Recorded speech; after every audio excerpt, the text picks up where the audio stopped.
Assalamualaikum warahmatullahi wabarakatuh. Salam. Ustaz, mohon izin Ustaz, kalau satu usaha misalnya Ustaz ada dalam kendali kita, kita membuat peraturan perusahaan, itu kita kaitkan dengan misalnya sholat itu Ustaz.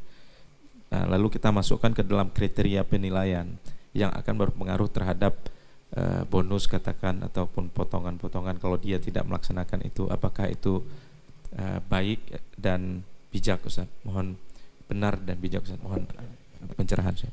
Baik. Ada baiknya kalau ingin diterapkan sifat-sifat demikian diberikan catatan. Yang pertama, karyawannya semua muslim. Jelas ya? Dan bidangnya memang secara proporsional dan profesional diisi oleh orang-orang yang bisa mengerjakan itu dengan baik.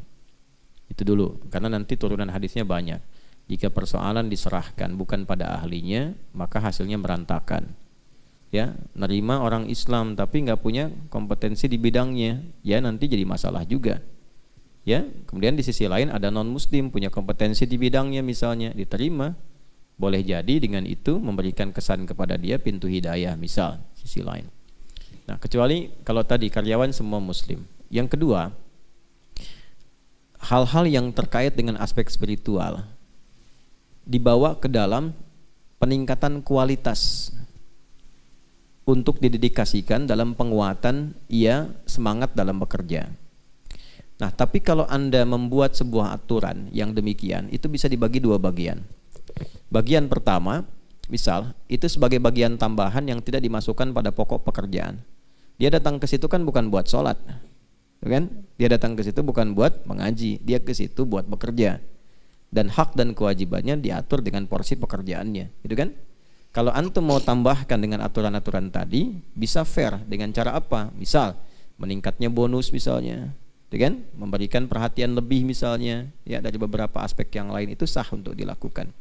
Kecuali kalau antum memang mendesain perusahaan itu dengan nuansa syariat. Saya masukkan aktivitas sholat ke dalam bagian dari porsi pekerjaan, gitu. Nah, itu sah dan itu di awal dalam perjanjian.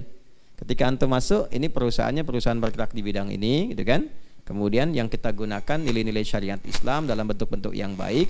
Nah, dalam yang dimaksud baik itu baik hubungan dengan Tuhan sehingga rezeki kita dimudahkan, baik hubungan dengan klien sehingga kita tidak saling menyakiti, dan baik hubungan internal sehingga semua menjaga sebagai bagian dari hubungan keluarga. Lalu hubungan dengan Tuhannya diimplementasikan bagaimana? Kita tidak tertinggal sholat, kan rezeki itu milik Allah. Allah yang mengatur kemudahan, maka hubungan kita dengan Tuhan mesti baik. Maka di perusahaan ini salah satu bagian dari bentuk tanggung jawab pekerjaannya adalah membangun hubungan baik dengan Tuhan, masuk dalam bentuk poin kesepakatan, tidak boleh meninggalkan sholat. Bikin aturan, kalau itu sah dilakukan. Jelas ya?